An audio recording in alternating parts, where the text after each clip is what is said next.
Hi students, good morning. एक बार फिर से हम आपको प्रकाश चैप्टर में प्रकाश का प्रकीर्णन पढ़ाने जा रहे हैं। हम यहाँ बताएंगे कि प्रकाश का प्रकीर्णन होता क्या है, प्रकाश के प्रकीर्णन के कारण कौन कौन सी घटनाएं घटित होती है। ठीक है, इसके बारे में हम जानेंगे। तो आइए हम आपको बताते हैं कि प्रकाश का प्रकीर्णन होता क्या है। चलिए इसको देखते हैं। जब कोई प्रकाश की किरण किसी माध्यम से होकर गुजरती है तो माध्यम में जो कण उपस्थित होते हैं वो प्रकाश की किरण उस माध्यम के कण पे पड़ता है, तो कणों के द्वारा इस प्रकाश की कुछ मात्रा को अवशोषित कर लिया जाता है। प्रकाश की कुछ मात्रा को अवशोषित कर लिया जाता है और कुछ मात्रा को सभी दिशा में उत्सर्जित कर दिया जाता है। कुछ मात्रा को सभी दिशा में उत्सर्जित कर दिया जाता है। तो अवशोषित और उत्सर्जित करने की ये जो घटना है ना, यही प्रकाश का प्रकीर्णन कहलाता है। तो एक रफ में भी हम कह सकते हैं कि जब कोई प्रकाश की किरण माध्यम के कण पर पड़ता है तो माध्यम के कण के द्वारा इसकी कुछ मात्रा को, इसके यहाँ सब प्रकाश के लिए यूज हुआ है, तो इसकी कुछ मात्रा को ये अवशोषित कर लेता है और कुछ मात्रा को ये सभी दिशा में उत्सर्जित कर दिया जाता है। तो अवशोषित और उत्सर्जित करने की ये जो घटना है ना, यही प्रकाश का प्रकीर्णन कहलाता है। प्रकाश के प्रकीर्णन को रेले ने दिया था।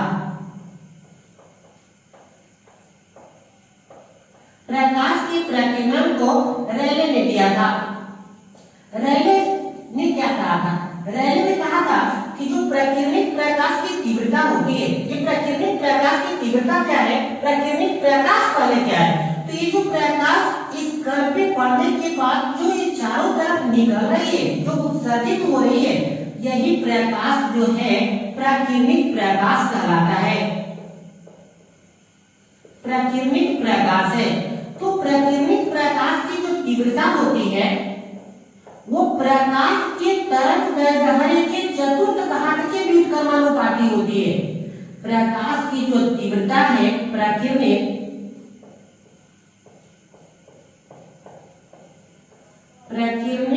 प्रकाश का तीव्रता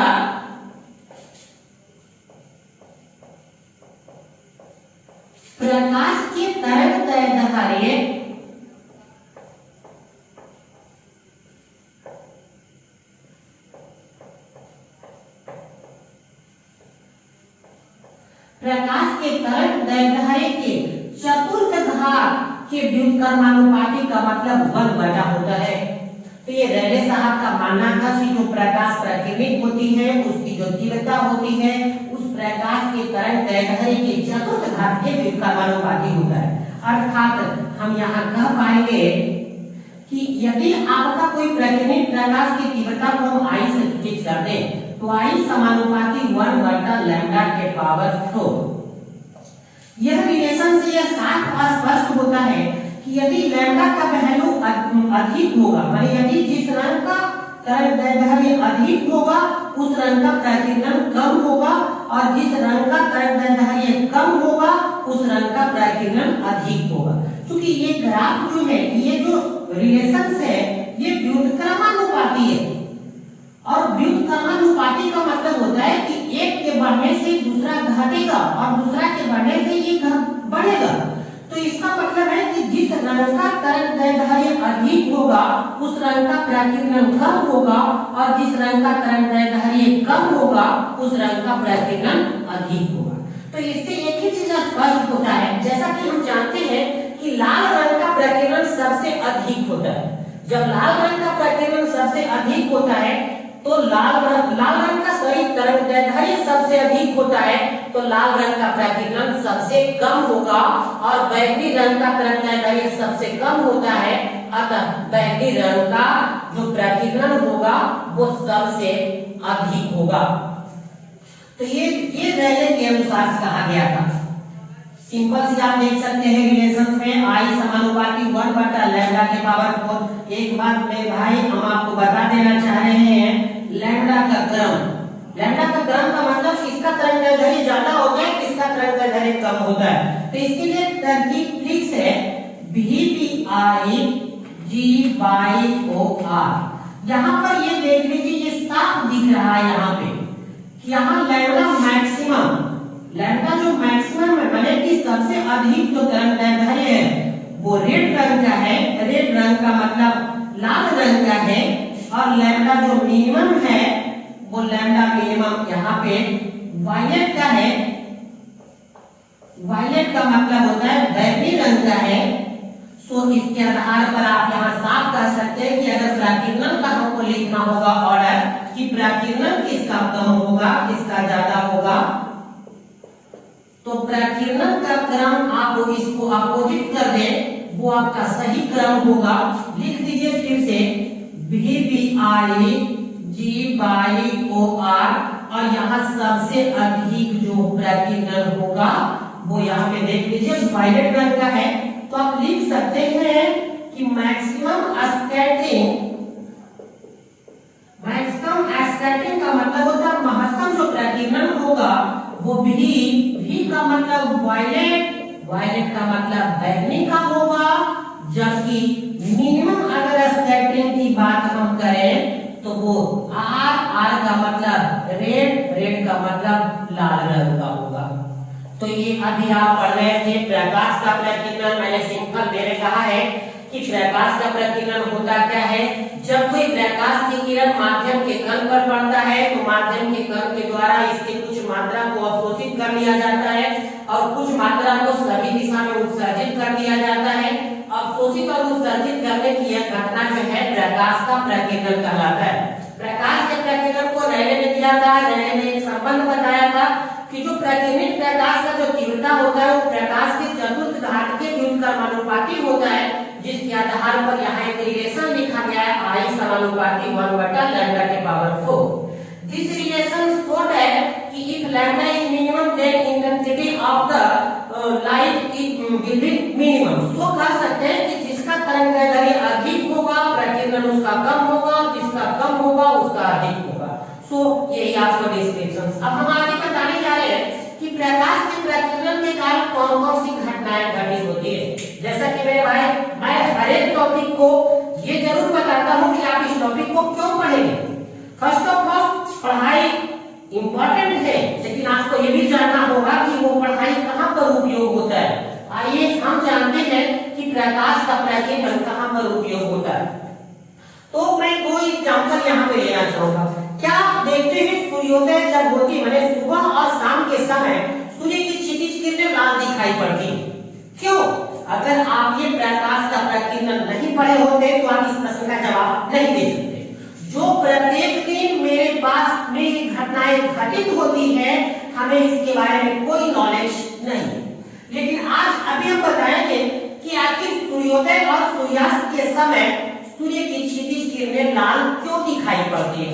या फिर दूसरा क्वेश्चन होगा कि जैसे रात में देखते हैं कि आकाश का रंग हमें नीला दिखाई पड़ता है, दिन में भी हमें नीला दिखाई पड़ता है, तो आखिर आकाश का रंग नीला क्यों दिखाई पड़ता है ना। गजब। Physics is very important subject जो कि पूरी ब्रह्मांड में होने वाली घटनाओं के बारे में जानकारी देता है। तो this is very interesting subject. आप अच्छी तरह से पढ़ते रहिए, आपको मैं एक एक हर सवाल का जवाब वीडियो में दे दूंगा, ठीक है। तो आइए अब हम चलते हैं अपने पहले प्रश्न के ऊपर। हम ये बताते हैं कि सूर्योदय और सूर्यास्त के समय सूर्य की क्षितिज किरणें लाल क्यों दिखाई पड़ती है। सूर्योदय और सूर्यास्त के समय सूर्य की क्षितिज किरणें लाल दिखाई पड़ती है, ऐसा प्रकाश के प्राकीर्णन के कारण होता है। अब कहोगे कि प्रकाश के प्राकीर्णन में ऐसा क्या कुछ हो जाता है जिसके कारण सूर्योदय और सूर्यास्त के समय सूर्य की क्षितिज किरणें लाल दिखाई पड़ता है। प्लीज वेट 1 मिनट, आपको एक अच्छे जवाब मिलने जा रहे हैं, सुनिए ध्यान से। सुबह और शाम के समय में सूर्य की क्षितिज किरणों को वायुमंडल में अधिक दूरी तय करके पृथ्वी तक पहुंचना पड़ता है। आप भी जानते होंगे, सुबह में देखते होंगे सूर्य का क्षितिज किरणें तिरछी हो जाती है और तिरछी दूरी जो होती है सबसे अधिक होती है। इसका मतलब है कि सूर्योदय और सूर्यास्त के समय सूर्य के क्षितिज किरणों को वायुमंडल में अधिक दूरी तय करके पृथ्वी तक आना पड़ता है। इस प्रक्रिया के दौरान वायुमंडल में उपस्थित कणों से इन प्रकाश का प्रकीर्णन हो जाता है। जब वो आती रहती है सूर्योदय सुबह के समय प्रकाश, तो वायुमंडल में अधिक कण से उसका प्रकीर्णन होता है। और हम जानते हैं कि लाल रंग का तरंगदैर्घ्य सबसे अधिक होता है। इसका मतलब है कि उस रंग का प्रकीर्णन सबसे कम होता है। सबसे कम प्रकीर्णन का मतलब होता है कि लाल रंग का प्रकीर्णन सबसे कम लौटता है पीछे की ओर। तो बताओ, जब कम लौटा पीछे लाल, तो हमारे पास पहुंचेगा कौन ज्यादा? लाल। निश्चित नियम यही कहती है कि जब लौटा कम, तो हमारे पास आएगा क्या? ज्यादा। तो भैया यही कारण है कि सूर्योदय और सूर्यास्त के कारण सूर्य की क्षितिज किरणें जो है वो लाल दिखाई पड़ती है। क्वेश्चन 2, जो कि पीडीएफ में आप इसका आंसर देखा हुआ है। आप सोच रहे होंगे कि बोर्ड पर हम इसका आंसर नहीं लिख रहे हैं। मेरे भाई, हम इसको पीडीएफ बना करके इसका आंसर दे चुके हैं, तो आप वहां से उतार सकते हैं। यहाँ पर तो सिर्फ समझने का है। आइए हम दूसरे क्वेश्चन की ओर चलते हैं कि आकाश का रंग नीला क्यों दिखाई पड़ता है? तो आकाश का रंग नीला प्रकाश के प्रकीर्णन के कारण दिखाई पड़ता है। उसकी स्थिति में क्या होता है कि आकाश हम जानते हैं कि बैंगनी रंग का प्रकीर्णन सबसे कम होता है, बैंगनी रंग का प्रकीर्णन सबसे अधिक होता है। और हमें पता है कि आकाश उसी रंग में दिखाई देता है जिस रंग का प्रकीर्णन सबसे अधिक होता है। तो बताओ, सबसे अधिक प्रकीर्णन किस रंग का बताए थे? बैंगनी। यही कारण आकाश का रंग जो है नीला दिखाई पड़ता है। आप सोच रहे होंगे कि सर क्या बैंगनी है, आंसर में बोलते नीला है। तो मेरे भाई, मैं आपको एक बात बता देता हूँ कि बैंगनी कोई स्पेशल रंग नहीं है। It is distinguished from blue light. यह हमेशा यह जो है ब्लू रंग से ही विभक्त होता है। तो बैंगनी कहो या ब्लू कहो, बोथ आर यहाँ से। तो यहाँ पे दो सवाल का जवाब मिला है कि प्रकाश के प्रकीर्णन से दो होने वाली घटनाएं यहाँ महत्वपूर्ण है।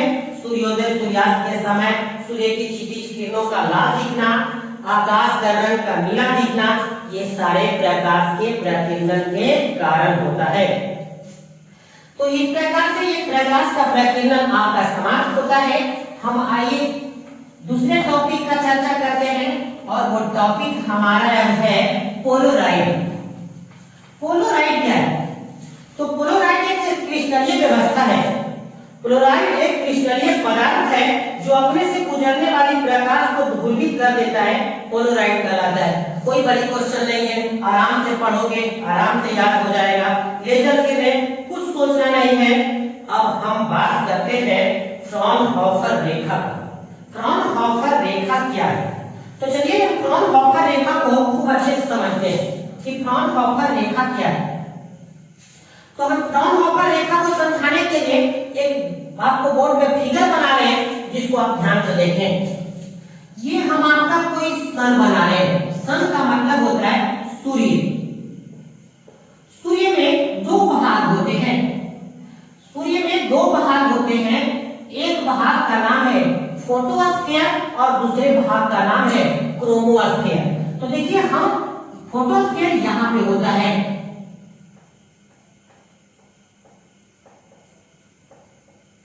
और ये वाला भाग जो है जो दिख रहा है, ये वाला भाग, ये क्रोमोस्फीयर है।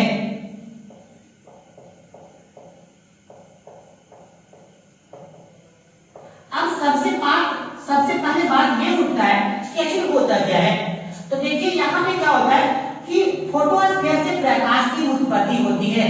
यहाँ से प्रकाश उत्पन्न होता है। देखिए, ये जो है प्रकाश यहाँ से उत्पन्न हो रहा है। जो प्रकाश हमें प्राप्त होता है दिन में, वो यही सिद्धांत होता है कि सूर्य के एक भाग होता है फोटोस्फीयर, वहीं से प्रकाश जो है उत्पन्न होता है। और जो ये प्रकाश उत्पन्न होती है, उत्पन्न होने वाली प्रकाश ये जो है क्रोमोस्फीयर से होकर गुजरता है। देखिए, ये प्रकाश यहाँ से होकर गुजर रहा है। तो क्रोमोस्फीयर से प्रकाश जो है वो गुजरती है। अब यहाँ पर हम आपको बताएंगे कि आखिर क्या होता है। क्रोमोस्फीयर में कुछ गैसें होती है। क्रोमोस्फीयर में कुछ आयनीकृत गैसें होती है।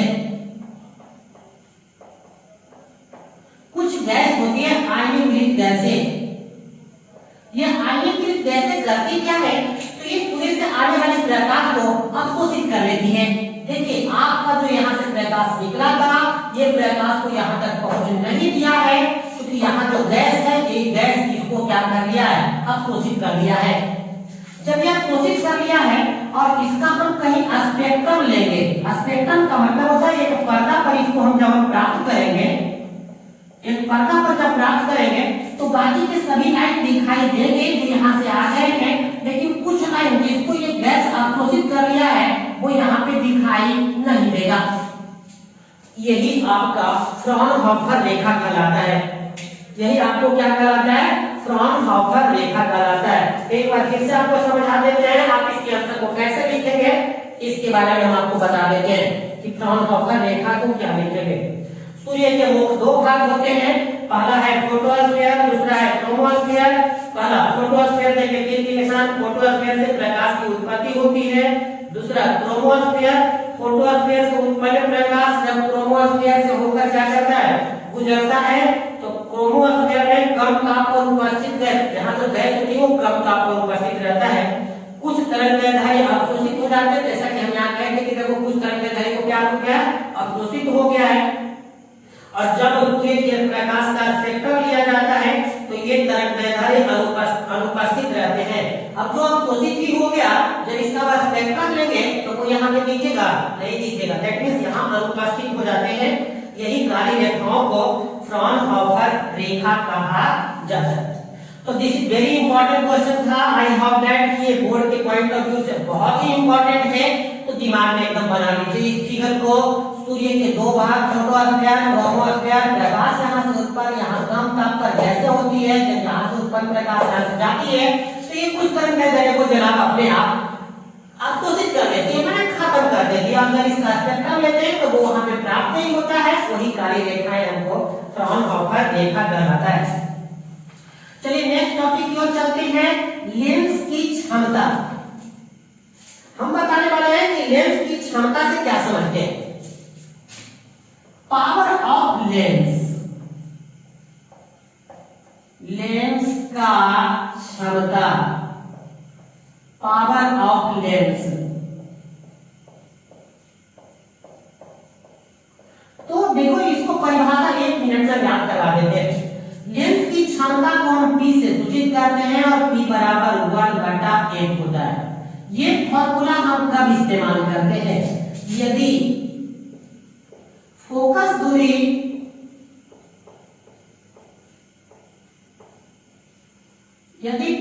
दूरी मीटर में दिया हो।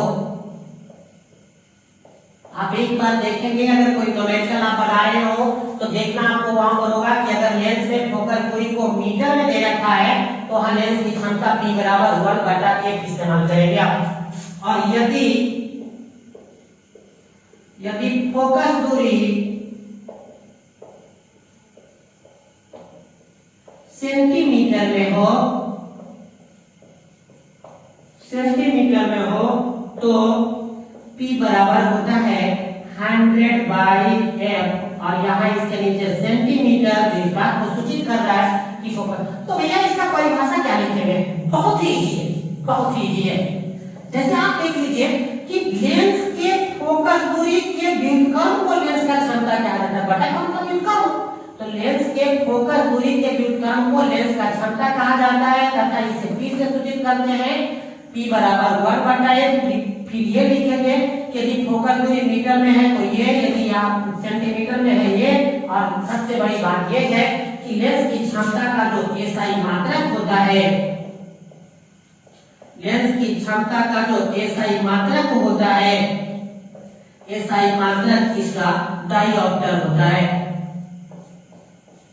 लेंस की क्षमता का SI मात्रक क्या होता है, डायोप्टर होता है। अब मैटर यहाँ पर ये रहता है कि थोड़ा सा सर इसको और अच्छा तरह से बताइए कि हम नोमेनकल्स में कभी गलत न करें। तो मेरे भाई आप यहाँ पर देखिए कुछ बातें, आपको नोमेनकल बिल्कुल गलत नहीं होगी। यदि आपको कभी भी लेंस की क्षमता अगर पॉजिटिव आया है, किसी भी लेंस का क्षमता अगर पॉजिटिव आया है, दैट मींस वह लेंस वह जो लेंस है वो उत्तल होगा।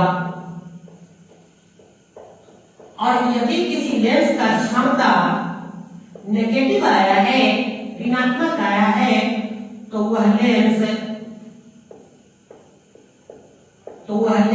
अवतल होगा। बहुत ही इंपॉर्टेंट बात है, लेंस की क्षमता के लिए काफी विद्यार्थी फंसते हैं यहाँ पे। एक बात मैं आपको थोड़ा सा और भी बता देता हूँ कि क्योंकि जब लेंस की क्षमता आप निकालेंगे तो ये चीजें बहुत ही इंपॉर्टेंट आपके लिए साबित होगी कि उत्तल लेंस की स्थिति में फोकस दूरी जो होता है वो पॉजिटिव होता है, जबकि वही अवतल लेंस के लिए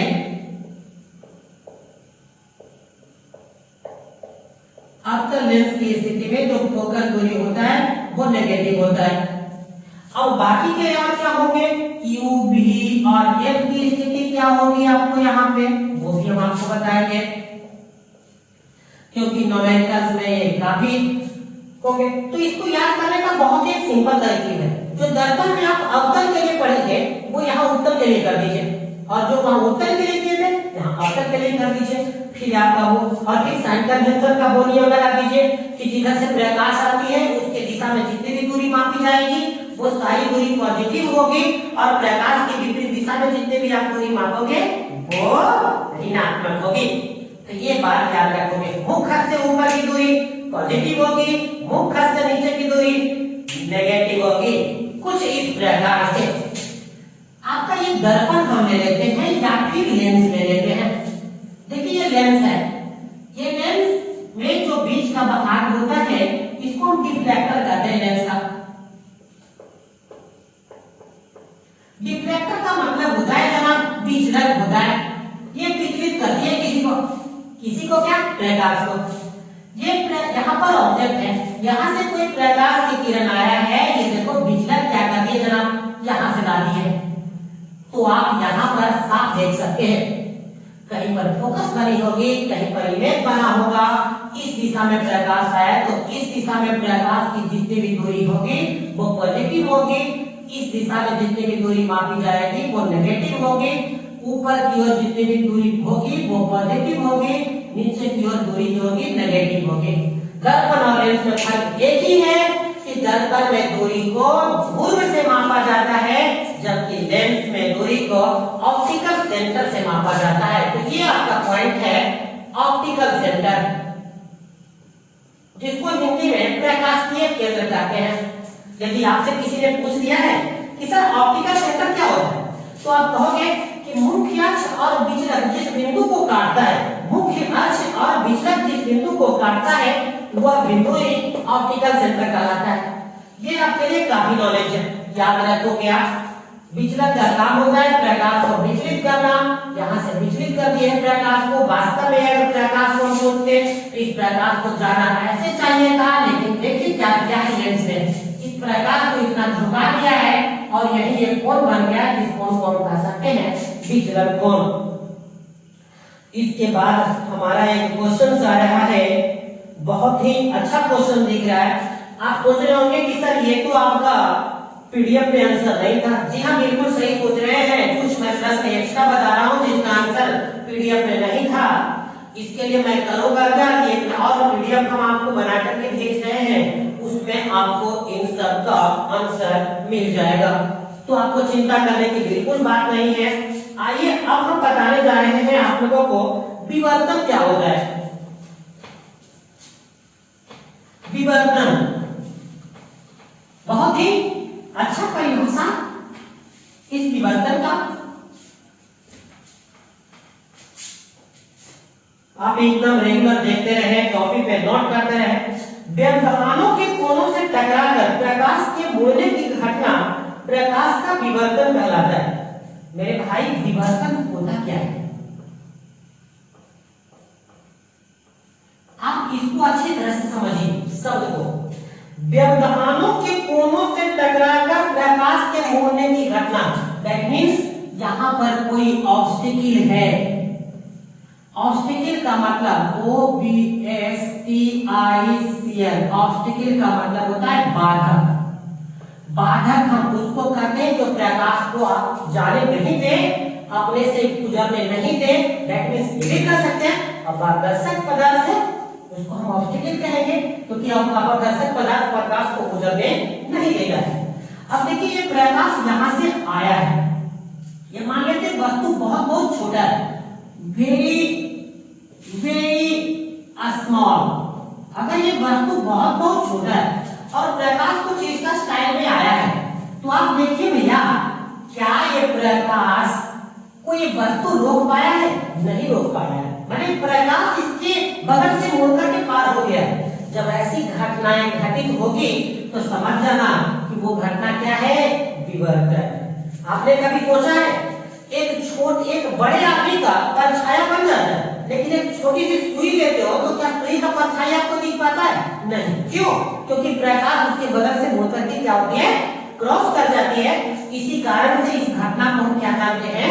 विवर्तन जानते हैं। विवर्तन को दो वैज्ञानिक ने जो है बहुत अच्छा डिस्क्राइब किया था। एक वैज्ञानिक का नाम था फ्रेनल और दूसरा का नाम था फ्राउनहोफर। ये फ्रेनल ने जो विवर्तन के बारे में जो बताया था, उन्होंने उस विवर्तन का नाम दिया फ्रेनल विवर्तन। फ्रेनल का विवर्तन। अब दूसरी जो बात कर रहे हैं, तो दूसरा वैज्ञानिक ने विवर्तन के बारे में बताया था वो था फ्राउनहोफर।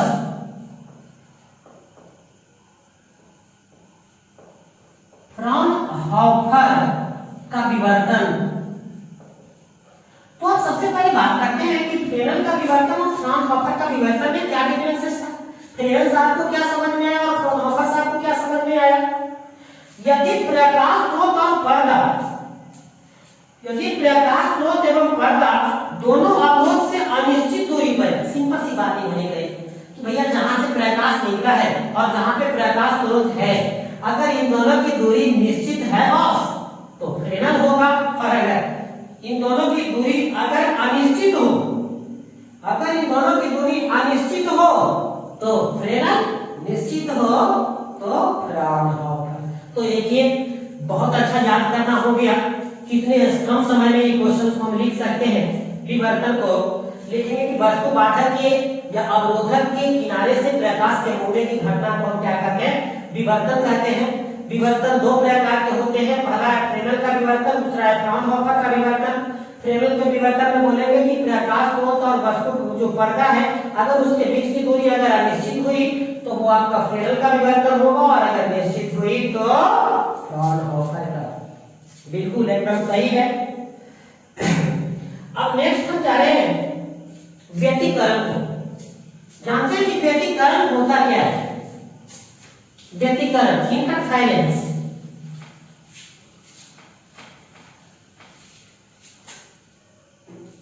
बहुत ही चर्चित है, फर्स्ट ईयर में भी पढ़े होंगे साउंड में, ये व्यतिकरण, इंटरफेरेंस।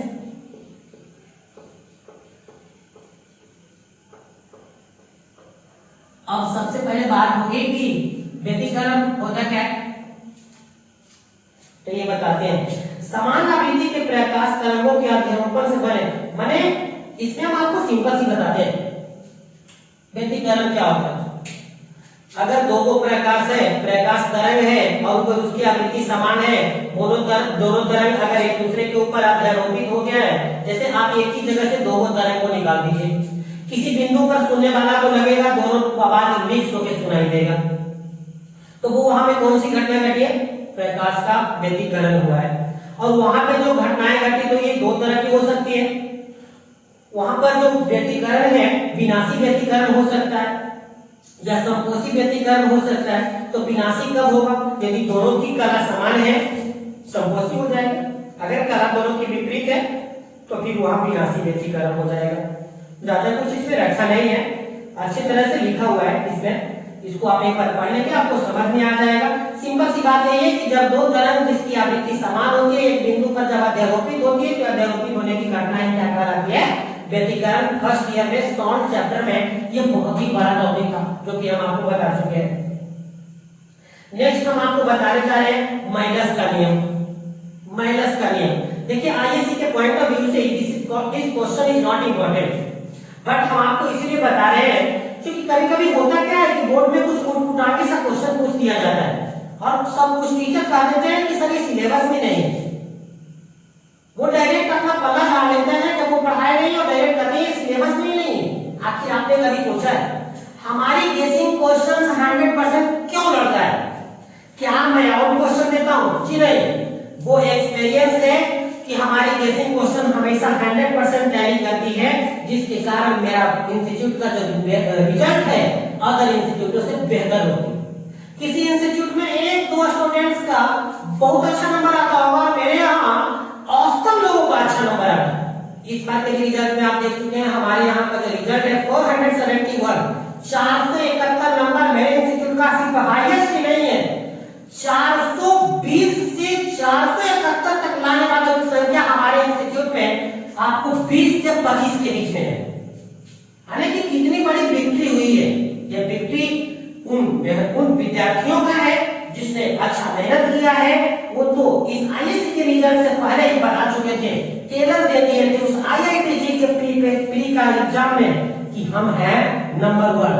जिन्होंने विद्यार्थियों में तैयारी करने के साथ साथ उन्होंने आईआईटी जैसे संस्थानों में अपना रिजल्ट दिखाया है, बहुत ही गजब। आई प्राउड ऑफ यू जिसने ऐसा किया है। और आपको पता होगा कि हमारे यहाँ आईआईटी जी की एक स्पेशल बैच भी चलती है, उनके लिए एक स्पेशल ट्रेनिंग दी जाती है विद्यार्थियों को कि how to crack IIT. Some tips उनको अच्छा लग जाता है और उनको अच्छा करा देता है।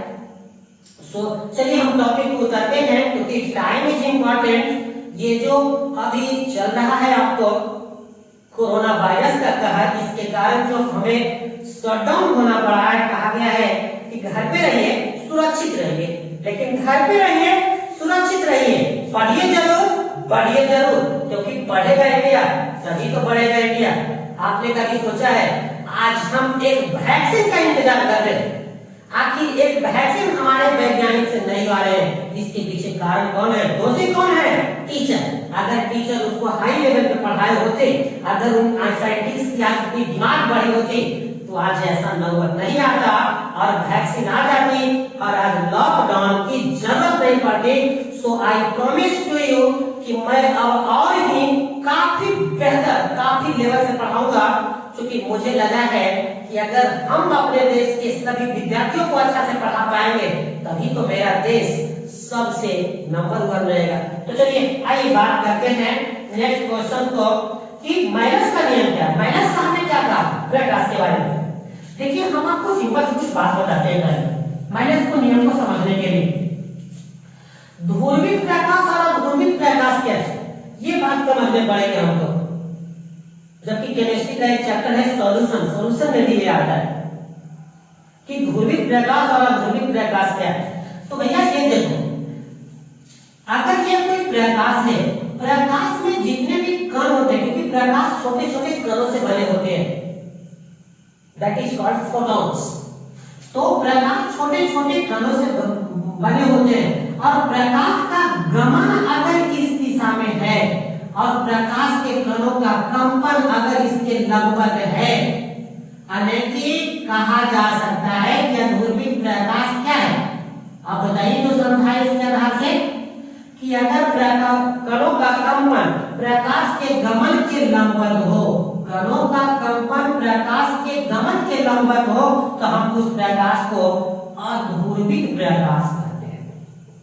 समझ में आ रहा होगा कि अध्रुवित प्रकाश क्या है, क्योंकि प्रकाश में छोटे छोटे कण होते हैं, वो कण सभी कंपित करते रहते हैं। अगर ये आपको देखना है तो देखिएगा कि एक अंधेरा रूम रहेगा और उसमें एक छोटी सी कहीं से प्रकाश आती रहेगी, तो देखो कि आप बहुत सारे धूल कण हो रहे हैं, लोग उसको धूल कण समझते हैं, कुछ होते भी धूल कण से, पर उसमें ज्यादा मात्रा में होते हैं एक कण होते हैं जो कि इसमें कंपित होते रहते हैं।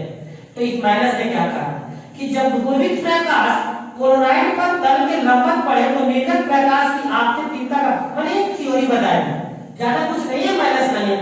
एक फॉर्मूला क्या था, I बराबर I1 बराबर I cos स्क्वायर थीटा, याद रखना है। और कुछ डिस्क्रिप्शन से एक लाइन उसको याद रखना है आपको। इसके बाद है डी ब्रोगली तरंग क्या है। डी ब्रोगली तरंग, जैसा कि आपको पहले बता चुके थे कि विद्युत चुंबकीय तरंग होता है।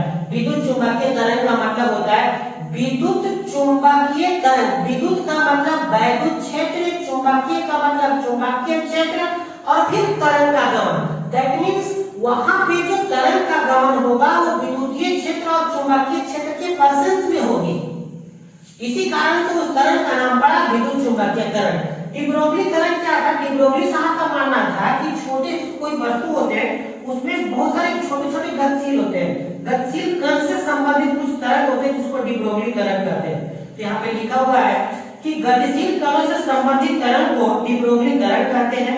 इसके लिए दो फॉर्मूला आपको बताया हुआ है। देखिए एक एनर्जी का फॉर्मूला E बराबर mc स्क्वायर को तो कौन भूल पाएगा, जिसको आइंस्टीन ने बताया था, द्रव्यमान सटीक फॉर्मूला है। फिर एक फॉर्मूला आपको है, फॉर्मूला होता है E बराबर h into म्यू, जहां म्यू क्या है तो बॉस आवृत्ति है। एक बात आपको मैं बताता हूं, यहाँ म्यू बराबर होता है c बाई लैम्डा होता है, तो E बराबर होगा क्या boss 8c by lambda, that equation is second. ये दोनों ही ऊर्जा का फॉर्मूला है। एक ऊर्जा का फॉर्मूला E बराबर mc स्क्वायर, एक ऊर्जा का फॉर्मूला है दोनों प्रकाश के लिए लागू होता है E बराबर hc बाई लैम्डा। देखिए मोमेंटम से काफी इंपॉर्टेंट है। अगर आपको यहाँ वेलोसिटी ऑफ लाइट दिया हुआ है, प्रकाश का वेग दिया हुआ है केवल, तो आप यहाँ से एनर्जी निकाल सकते हैं, वस्तु का अगर मास दिया हुआ है तो। अगर आपको वहां तरंग दैर्ध्य दिया है, प्लांक कांस्टेंट तो आपको जानते ही होंगे कि h का वैल्यू होता है क्या बॉस 6.63 × 10 के पावर -34 होता है जूल के केस में। तो ये h का वैल्यू है। इन दोनों समीकरण को अगर आप देख लें तो दोनों का LHS और RHS बराबर हो गया है, यानी कि समीकरण फर्स्ट तथा समीकरण सेकंड से एक ही चीज नतीजा उभर के आ रही है कि hc बटा लैम्डा बराबर हो रहा है mc स्क्वायर। कोई इसमें कोई अति वाली बात है नहीं, यहाँ से c से hc कैंसिल हो गया बॉस, यानी कि h बटा लैम्डा बराबर हो गया m into c, एंड एक बार h बटा लैम्डा और यहाँ पर m into c, m द्रव्यमान c वेग, तो द्रव्यमान into वेग होता है संवेग, that means this denoted by v। तो यहाँ पे हम पहले से भी जान चुके थे कि संवेग बराबर होता है द्रव्यमान into वेग, that is called संवेग। संवेग p बराबर m into v या m into c। सो यहाँ से मेरे भाई आप देखिए मैं क्या कर सकता हूँ, तिरछे गुणा करते हैं तो h बराबर होगा लैम्डा into p, यानी कि तरंग दैर्ध्य लैम्डा बराबर हो गया h by p। काफी बार ऑब्जेक्टिव में पूछा जाता है कि देहरी तरंग दैर्ध्य या फिर आप इसको कह सकते हैं डी ब्रोगली तरंग दैर्ध्य क्या होता है, डी ब्रोगली तरंग दैर्ध्य, डी ब्रोगली तरंग दैर्ध्य लैम्डा बराबर होता है h by p। याद रखना p प्रेशर नहीं है, p मोमेंटम है, मोमेंटम का मतलब संवेग है। सो आज आपको कुछ मैं शॉर्ट क्वेश्चन के बारे में बता रहा था। इसके बाद अब जो कल से हम आपको क्लास लेंगे वो क्लास डेरिवेशन डिपेंडेंट होंगे, माने बड़े-बड़े डेरिवेशन किए जाएंगे। लाइट में 10 से 12 तो ऐसे इंपॉर्टेंट क्वेश्चन हैं जो एग्जाम में बार-बार आते हैं, जिसके बहुत बड़े-बड़े डिस्क्रिप्शंस हैं। तो कल से उन लाइट के सभी बड़े-बड़े फॉर्मूले को हम क्या करेंगे, प्रमाणित करेंगे बिल्कुल ही डिफरेंट वे में। सो आज के लिए इतना ही। Thanks for